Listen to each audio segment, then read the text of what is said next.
Welcome back to the channel, guys. This is our second episode of the gym vlog series. We are currently 10 and a half weeks into our off season. We weighed in 177.2 pounds this morning, which is the same as last Friday for our first vlog series. So that's how you know we're doing a pretty good job at keeping it lean. And if you guys are struggling with that, let me know. I'm gonna try and sprinkle in some tips, so definitely stay tuned for that. But yeah, in the meantime, what we're gonna do is we're gonna have our cream of rice meal. I'm probably not gonna record that one just because I'm really hungry and I just wanna enjoy some YouTube, but I will yap your heads off later. Yeah, so we're gonna do that, and then I will see you guys at the gym.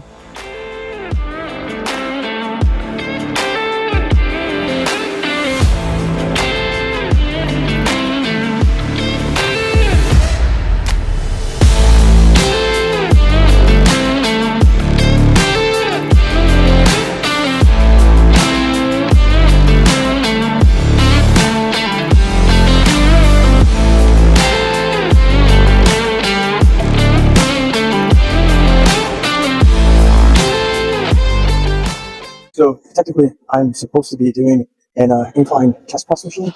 The chest press machines at this gym aren't the best. I already maxed out the one machine that was good for upper chest with the neutral grips. Even with the gym pin, I'm not able to really push myself because it restricts the range of motion just because of the way the machine is kind of built. So what we're doing now is we're doubling up our sets of just incline Smith machining. So instead of doing 2 working sets, we're just going to do 4 working sets in general. I almost ended myself doing 245. It's only 20 pounds. It's kind of funny just looking back how I was repping 285 at 150, and now over a year, 20 pounds heavier, and this weight's kind of a struggle. But again, mainly just because I'm new to this movement again. I have not been doing any compounds, so I do expect the strength to kind of blow up. But yeah, we'll see.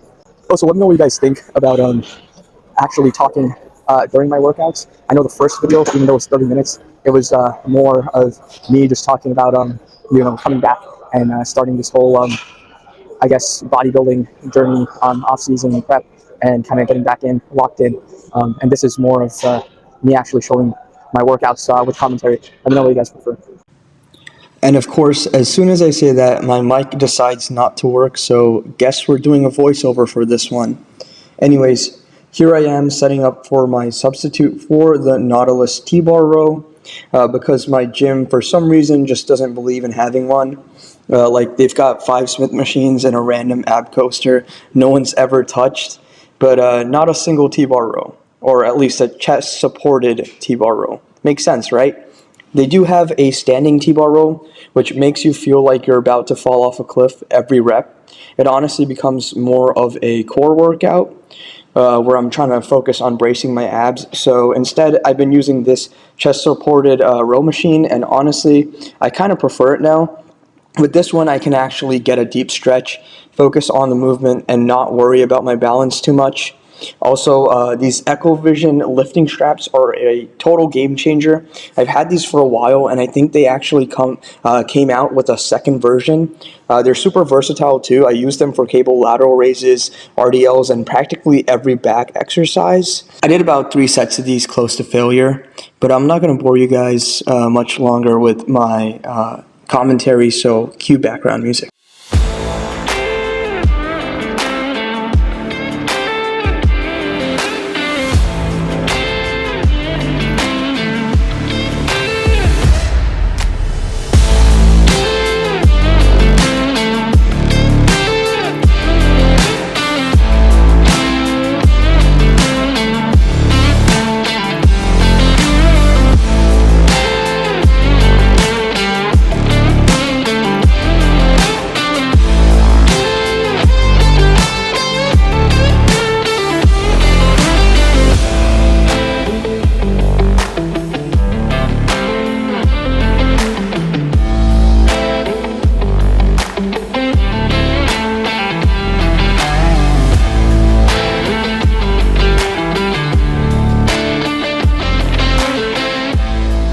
It is currently 9:30 a.m. I just finished my lift, and I'm sitting here with my post-workout meal. We got 4 eggs.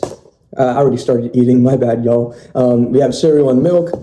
And then we have Fairlife, of course, got to get those 30 grams in of protein one way or another. While I'm eating, I figured let me give you guys some tips on how to lean bulk the right way. Tip number 1, caloric surplus. You guys probably already knew that. But when I say caloric surplus, I do not mean a buffet. You don't need to be eating 5,000 calories. Do not use bulking as an excuse to be eating out every day. Aim for around 300 to 500 calorie surplus. That's enough to grow without turning into a freaking water balloon. The best way to tell what your surplus is, just go on an online TDEE calculator or calorie calculator, put in your height, your weight, whatever other stats it asks for, and you'll figure out your maintenance, and you just add 300 to 500 calories from there, and then track your weight pretty much to kind of know if you're putting on weight. Track your weight daily, but I would look at the weekly results because of things like water retention and, from the extra carbs or throughout the day, like stress or any other factors. Yeah. But anyways, that's tip number 1. Caloric surplus does not mean you get to have an all-you-can-eat buffet. Tip number 2, track your calories and your protein. Your macros matter a lot. Just use MyFitnessPal or like Chronometer or whatever app you like and aim for about, I'm not going to make it complicated, just 1 gram of protein per pound of body weight. And of course, don't eyeball things unless you want to keep guessing your way through 6 months without making any progress and then wonder, like, why am I not making progress? It really doesn't take that much effort if you really, really want to be putting on weight to just get a food scale and weigh your meals, Tip number 3, meal timing that actually works. And I'm talking about that works for you because everyone's schedule is different. So let me walk you through my day real quick because meal timing actually matters, especially when you're struggling with eating and just putting on weight. So I wake up at 5 a.m. and my first meal is around 5:30 a.m. Usually. Sometimes, when I'm recording, it'll be pushed back, but that's typically when I'm eating. And that's my pre-workout meal, and it's usually cream of rice, some honey, cream of rice, honey, bananas, and rice cakes. Then I hit the gym, and this meal right here, cereal, eggs, Fairlife, that's my post-workout meal. It's around 9:30 a.m. And then the next meal, just like I'm trying to keep the timings equal to each other. So as you can see, 5:30 to 9:30, that's 4 hours. What's the next 4 hours more? That's 1:30 p.m. So next meal, chicken and rice at 1:30 p.m. Now, granted, I'm not always going to be eating at 1:30 on the dot, but that's how I kind of equal it out throughout the day so that I get hungry towards by 1:30 p.m. And I'll throw in some orange juice as well. My coach put it in there and he says it helps with quick carbs and calories, but honestly I could probably do without the liquid calories for now, but I guess it helps with the extra calories anyways. And then finally, I'll have dinner around 5:30 p.m., which is ground beef, chia seeds, and some rice. I'll throw in some onions and some veggies for the extra volume if I, don't feel full. This is not a tip for Hardgainers who are already struggling. So by all means, I'll be done eating by 5:30 p.m. and I'll knock out by 9 p.m. and I will be waking up starving. To have that cream of rice meal because from 5:30 p.m. all the way up until 5:30 a.m. the next day, I basically have a 12-hour fast. I wake up feeling like I could eat drywall, but this timing works for me. So do what works for you with your schedule, but by all means, do not cram in 3,000 calories into 3 hours and wonder why you're having digestion issues and why your stomach hates you. Tip number 4, this one is for you hard gainers out there. Use those liquid calories, like those orange juices, those shakes, whatever. If you struggle to eat enough, stop trying to bulk on just dried chicken breast and plain rice. That's like trying to fill up a pool with the spoon right here. It's going to take you forever. Just use your liquid calories. Make it as nutritious as possible. Obviously, you're also trying to focus on the calories as well. So blend some oats, bananas, peanut butter, whey protein, milk, and boom, 1,000 calories without chewing. Fairlife, smoothies, shakes, they're your best friend. So rely on those liquid calories. And then the opposite tip, for those people that are struggling on a lean bulk because you're not eating or as much as you would like and you have a massive appetite like me, you're going to opt for diet sodas that keep you full, so carbonated. So we're talking about the people that have a crazy appetite and are not satisfied on 4,000 calories because they're just somehow they're burning through it all. So that's what I would advise people who are still starving on a lean bulk and not getting tempted to eat out or have like why have calories with your drinks? If you're gonna have calories, you might as well have it with your meals, right? Tip number 5, walk after meals.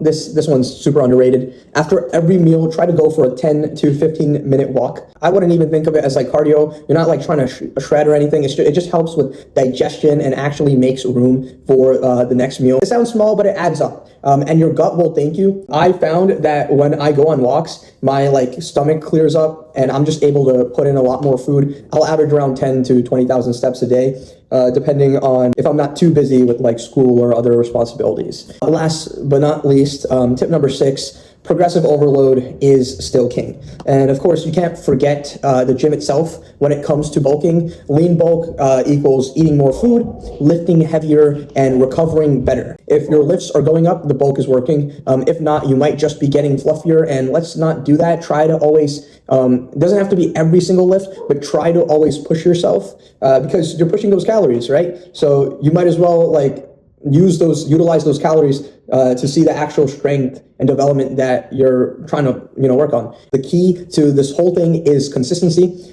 Track your food, start eating earlier, use shakes if you have to, and walk like your next meal depends on it, because it kind of does. If you want help setting up your bulk and you're not sure where to start, comment Swole and I will send you guys some tips and help you guys out that way. I appreciate you guys tuning in. Now go eat something and grow. I will see you guys in the next clip. All right, guys, I was planning on recording the whole meal prep, but I totally forgot, but we just finished, so let me show you guys the fridge. This is where I store all my meal plans for the week. So I do the first 3 days, and then I'll go back to this fridge right here, the top level, and grab the extra meals just so they stay fresh. We got the ground beef, we got extra serving sizes over here, asparagus, blueberries, ice cubes, the bit of filter for hydration, we got eggs, and then the rest of the stuff is my roommates. And then top fridge, we got the grilled chicken breasts. We're running out, so we will be going on another shopping spree soon. Maybe I'll do a Costco shopping spree or a Restaurant Depot. This is our bodybuilding meal fridge of mainly just diet sodas. Stock them up. It helps keep me full. Even on the bulk, I am getting hungrier. So the diet sodas and the carbonation helps keep me full while staying lean with the 0 calories. We got the Fairlifes 4 days. Again, we are going through them pretty quick. We got the Greek yogurt, and then this is going to be our dinner for tonight. It looks hefty, but really it's going to be gone in like a few minutes. I will see you guys for dinner. This is the last meal of the day, unfortunately, but yeah. So it's 350 grams of rice, 9 ounces of 93.7 lean ground beef, and 20 grams of chia seeds. Let's give this a taste. Not like I don't already know what it tastes like because I've been eating it for the past 10 weeks. Bismillah. Honestly, there's 2 things you gotta try.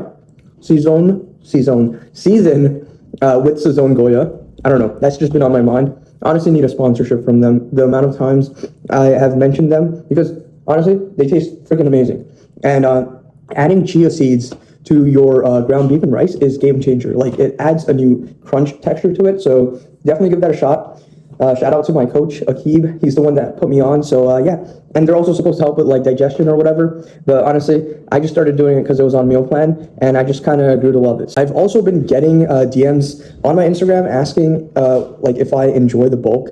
And yeah, sure. If you like cooking all day, cleaning all day, and eating until you feel like a human Tupperware container, because you're always getting bloated from all the meals. Like, I will weigh in the morning like 177, and by the end of the night, I'll be like 190. So I'll put on like almost 20 pounds or so, or I can't do math. Not 20 pounds, 13 pounds. Anyways, yeah, but I'm not actually complaining though. I actually love it. I've got the appetite of a horse. Like, bro, I could finish this meal and still be thinking about my next meal, which is like 12 hours from now. So yeah, I'm definitely not complaining about the bulk. I love it way more than the cut. We honestly had a pretty good day. Upper body session was a solid pump. I did bring the mic because I wanted to do commentary, but unfortunately, the commentary did not, like, it wasn't recording for some reason. So I ended up doing a voiceover, so you'll see that in the video, right? Whatever. Anyways, it wasn't that terrible. Maybe next time I'll get a better mic and do commentary. Let me know if you guys like the longer workout videos or if you guys prefer actually the shorter like workout videos that last like 10 seconds and more of the yapping.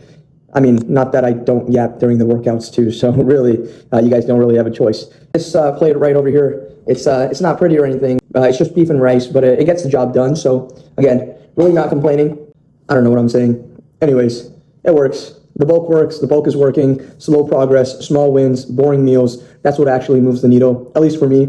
For you guys, if you find yourself struggling with having just grilled chicken breast and ground beef and rice, you can always chef it up. I'm sure there's a lot of YouTube channels, Instagram pages that show you how you can have healthy, macro-friendly meals as substitutes to these. But for me, it's the basics that work, and I enjoy it because, again, I'm always hungry.